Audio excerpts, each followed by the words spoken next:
Welcome back to the Weekly News Roundup. I hope everyone had a wonderful week. Of course, these streams are recorded live Fridays, 8 p.m. Eastern Standard Time. If you want to catch the show live, see all the comments in between. Tip us live on any of our networks, YouTube, Odyssey, and Rumble. All accept tips as well. So you can do that. But with that, we're going to go ahead and dive on in. We have privacy, security, business, and silly news. We're going to try and keep this show a little bit shorter today.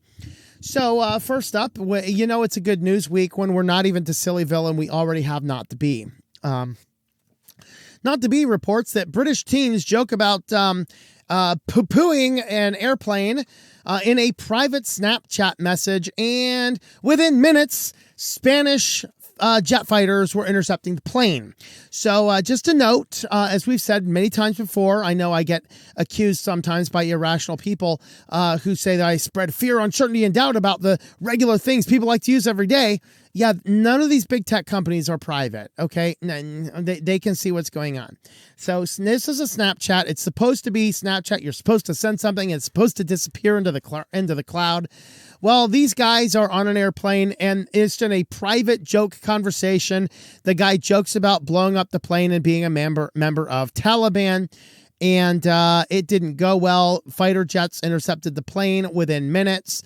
They arrested him as the plane landed, and then he was going to be fined for £100,000, mostly to pay for the costs that it took to scramble the jets. There you go. We got jet fighters over there. Isn't that wonderful? Let me mute the audio. There you go. We got jet fighters intercepting the airplane. So they were cleared of all charges ultimately because the court said, okay, it was a really stupid joke on a private message, not made publicly, not anywhere else. And so they let it go. But just a warning, guys, none of these systems are actually as private as you might think. What people are saying is it was quite interesting that they were able to send the message privately and literally intercept fighter planes within half hour, I think it was. And it was very interesting. Now, I can honestly see both sides of the story. There's some things you just don't joke about on big tech or not. But on the other hand, yeah, it's a joke in a private message. It's not like it went out online. It's not like something that went out full-fledged. But just a note, guys, privacy-related things, just make sure that you are... I shut off a server over there. Just make sure that you had to keep in mind that these things are not as private as you might think. This was an interesting one. New Jersey law enforcement offers to 118 data brokers for not removing personal information. So, of course, the police in New Jersey have a special law protecting them from having any of their information in one of these data brokers. Now, I think that they should spread this law to the whole nation for every citizen who would like to be removed. So the police officers, basically this has to do with the fact that there was a federal judge had their 20-year-old son shot at the home by a disgruntled attorney of all things. And because of this, of course, the police are specially protected people. So police officers, judges, district attorneys, they have a special provision in New Jersey law that prevents any of their information from being inside of data brokers. And if a data broker is given a takedown notice, they have 10 days to comply. Now, again, this is utterly ridiculous that it has to be something like, okay, this applies to the special people. The rest of you plebs, you guys can have your information in there. So, we got crazy cyber stalkers there being weird, spending an exorbitant amount of time studying my life and somehow coming to every possible wrong conclusion you can possibly come to. But still, I don't want my information in these databases for that reason. I never consented to it. Why is this not a federal law available for everybody? Why do police and judges have special consideration for something like this when nobody else gets it? It's utterly ridiculous. But they do have $1,000 fine per violation. So this is a class action lawsuit, 118. So presumably these companies are looking at $118,000 in fines. I think we should just fine them out of entire existence. that's kind of my take, but very interesting to see that, yeah, we can do things like this. We just choose not to. And that is a serious problem. Well, we can all sing encryption in the EU, so in this case here, the European Court of Human Rights bans the weakening of secure end-to-end de-encryption, which is really good. So this is the win that we've been looking for.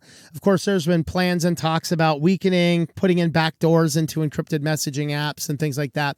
And they ultimately came down and said, look, I know that you don't like it, that it's harder to break into somebody's device, but the fact is it's harder for the hackers to break in. It's harder for a rogue employee to break in. It's harder for everybody else to break in if there's good end-to-end encryption. They cite security for accounts. They cite the ability to protect more against identity theft and things.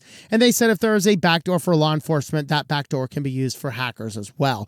And so this was a really good take, and this is now apparently codified. I don't know as much about the processes of the EU law, but I believe this is now codified in the EU law that, yeah, in the EU, you cannot weaken encryption. Now, what in the world is going on in Britain? I have no earthly idea at this point in time. I can't keep track of what's going on with that particular one. But this is a win because it means that at least one large collection of countries has said, no, we are not weakening data encryption. And so that is good, because if one of these companies does that, then all of these companies that serve the citizens in that country, they're going to have separate tiers or focus their efforts and just use the same tier to the lowest denominator of privacy and security. So that is the case there. Well, if you want to help support the channel, we do use affiliates. Today we are highlighting DigitalOcean. Using my affiliate link there, tlm.li/DOH. You can get $200 in credit, good for 60 days. You can spin up as many different droplets as you would like. Test around with different things. Of course, we have Jitsi servers, Nextcloud servers, hosting servers, just VPNs, just all sorts of fun stuff you can do with these servers. Jellyfin's a good option, particularly as these streaming services are doing more and more weird shenanigans, as we had a video about that last week. So with this company like DigitalOcean, you can spin up servers and do all sorts of neat, fun things like that. So tlm.li/DOH, that will get you $200 in credit, good for 60 days to try out the services, see how that works. And as soon as you spend $25, I'm going to get $25 in account credit, which would help me tremendously because I run a lot of servers. With that, let's head on over to security news next. And first up, this is hilarious. 200,000 Facebook Marketplace users' records leaked on a hacking forum. I wonder if it was sold on Facebook Marketplace. Oh, so this is related to a third-party contractor that was maintaining the database of all of the different people. And in this case, they had records for 200,000 people on, I think this one was an AWS bucket. It was an unsecured bucket. And what they ended up getting is personally identifiable information, names, phone numbers, email addresses, Facebook IDs, and Facebook profile information. You know, everything that someone would need to engage in really, really good phishing attacks, people got on Facebook Marketplace. And of course, it exposed mobile numbers, tying specifically to names and email addresses. So now these people, if they see a particular target they'd like to go after, now they know exactly who to target with a SIM swap attack. Once they get that phone number, every account that you've put on your phone number is now susceptible and vulnerable. So that is quite exciting. So, this is not a massive number of records considering Facebook's size. 200,000 records is what they claim they have. And they were able to verify some of it. And some of it, we don't know. It might be old, out-of-date information. But if you're using Facebook Marketplace, yeah, you might have been caught up in all of that. There was a breach in ExpressVPN. Mostly this is specifically related to Windows computer application, specifically if you're using split tunneling. So Linux, no issue. Windows not using split tunneling, no issue. Split tunneling allows you to route some applications through their VPN and some applications not through the VPN. If you have the default setting, which is to utilize all applications through the VPN, information was not leaked. It's just when you use that split tunneling feature. And again, it was just on the Windows. and this is version 1223.1 to 1272.0 from May 19th, 2022, and it was fixed with the release of version 12 app on Windows. So there is a patch for this that fixes it already, but if you were using ExpressVPN on Windows with split tunneling, just be aware some DNS information could have leaked out due to a issue with this particular code.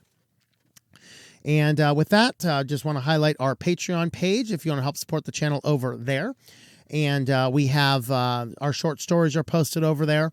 And we have a few other plans we were talking about last night in the after show. Of course, that's one of the things. If you are on any of our support networks, you can join in either for our live show or you can join in after our live show has ended. So you can still chat with us without going online at all. So you can go ahead and see that. Of course, In Your Dreams is the latest short story, of which I will have the audiobook out as soon as my voice is back to normal. If you can tell, I'm not up to my 100% voice. So with that, we're going to go ahead and have a look at business news next. First up in business news, Amazon Prime Video ad tier sparks a class action lawsuit from subscribers. So, of course, January of this year, they rolled out a change which is pushing ads on everybody, even though they have for years advertised an ad-free platform. And then what happened is people who are, many of them, in the middle of a year-long subscription, so, many people buy it a whole year in advance, many people are now suing the company because their plan changed. They'd already bought a year of ad-free streaming services, and then all of a sudden in January, everybody now has ads pushed on them and must pay an extra $3 per month to get rid of the ads. And so this is prompting a class action lawsuit, which is asking for the money back of $5 million, not at least $5 million, and a court order barring Amazon from engaging in further deceptive conduct on behalf of users who subscribed prior to December 28, 2023. So it brings breach of contract, false advertising, and unfair competition, among other alleged violations of the consumer protection laws in California and in Washington.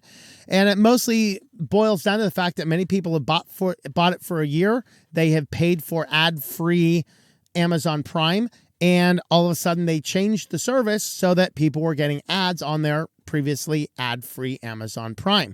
And they're saying that, hey, you would have to add the ads and add the tier after the next re-up or the next annual payment for it in order to change it. So they're seeking class action status. I agree with this lawsuit because I think that they did change it in the middle of the term for many people. And if you're buying monthly, sure, that's a term you can change. But if you're buying annually, the rest of your annual fee should indeed be the exact same product you bought. And so that is certainly something that we should be considering. Well, Chromium has a plan to roll out web monetization. I was looking at this going, I don't know, I kind of like this. This is kind of neat. So it effectively adds a single meta tag that you can put to a website. So a web designer can put a website in, and that meta tag will sync with a wallet you have. Probably the downside would probably be something like PayPal or some other weird crypto online type service type thing. But you can sync your website to your crowdfunding system, and other people will get a little notice on their account to say, hey, you visit this website a lot. Would you like to donate? And there's no endpoint. So there's no, that the website owner can't say, I want $5. They can't say, I want $1. They can't say anything. But what they can do is just say, I will accept payments of any amount. And then the end user can go into their account and say, whenever I'm on this website, send them a penny, send them $5, so you can specify how much. So you have a way that a website can monetize itself without actually having ads on it. So it's a very interesting concept. It'd be really neat to see the process, how it works. So here's basically how it works. It just uses a rel tag to a link. So you're on a site and you click the button and you'll see that it has a rel tag called monetization going to whatever your particular wallet is. Or maybe it's probably some exchange server that multiple people can have accounts and tying into. Maybe you can preload it with a prepaid card. There's ways to manipulate how the functionality works back and forth. But then without having to show ads, your website tells the client web browser that this site accepts funds. And so the website user's over here. It's Bob and Alice. Bob's over here. The website user sets it up and agrees that every time he goes on the site, he might pay a penny out of his fund into the website owner. So this is actually a really interesting concept. I don't have a lot of huge negatives about this because it's all 100% optional on both sides. It's kind of neat. Of course, it's one more thing Chromium does, and so this is going to force itself into everything else. But I don't know. It's interesting to see the concept. I want to watch this more closely as it unfolds to see how this is ultimately going to get itself applied throughout. And on to our last business article for the day.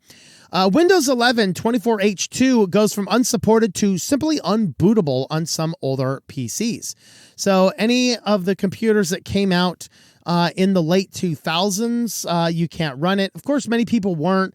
The primary audience that this impacts are the people trying to see what all they can get Windows 11 running on. It's kind of like playing Doom, Hey, look, it's a smart pregnancy meter. Let's get Doom running on this thing. Sweet, It's that crowd. So I would say this is not a huge deal and that it does not impact the majority of people out there.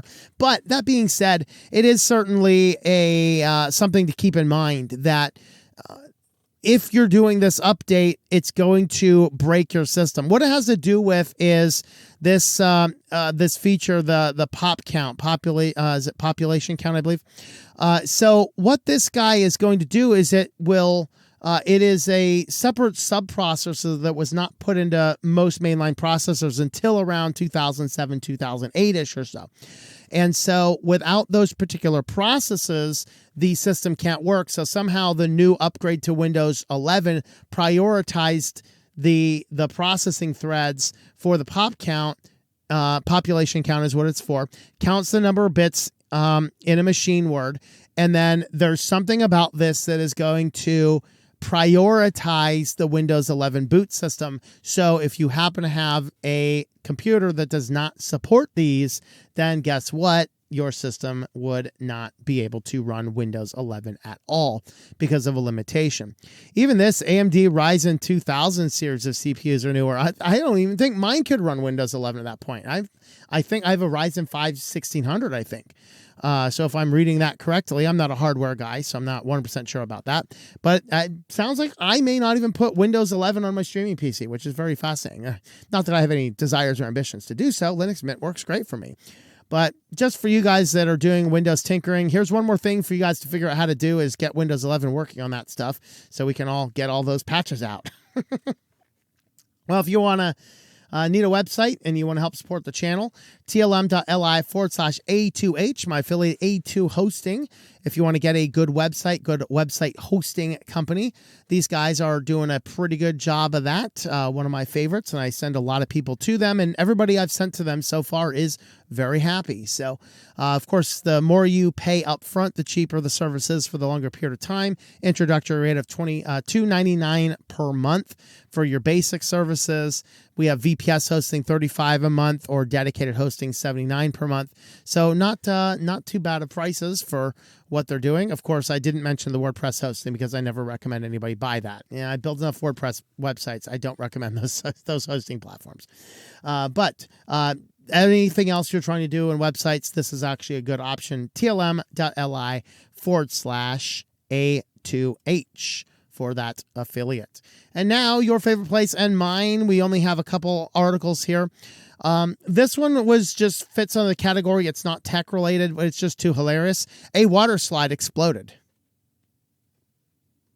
Now, the story is a lot less fascinating. It took me quite a while to figure out exactly what happened. And finally, somebody over on Reddit said, yeah, this happened in my hometown. And so he had a little bit more detail about what went on.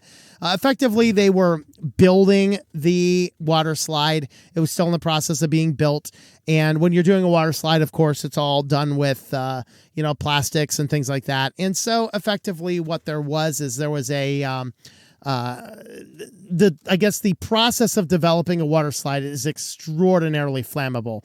And especially since the water slide itself is going through of this little air tunnel, which is basically forcing air across the basically through the tunnel itself. And so what ends up happening is one little spark happened, and it basically creates this giant fireball, blew up the water slide, blew up several different things, and just ended up producing effectively this. So there you have it, guys. We are was water slide exploding on your 2024 bingo card?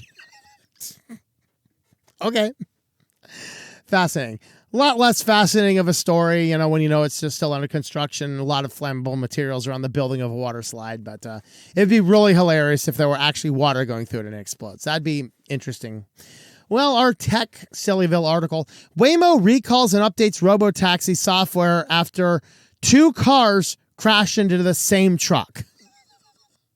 Like, I swear, hackers got in there and created a kamikaze mission. Here's your target, guys. Go find and destroy. Seek and destroy. Seek and destroy. 2 Waymo cars in the same day hit the same truck. Of course, if you went back through their blog post right here, they do not take any responsibility. They say, voluntary recall reflects how seriously we take our responsibility.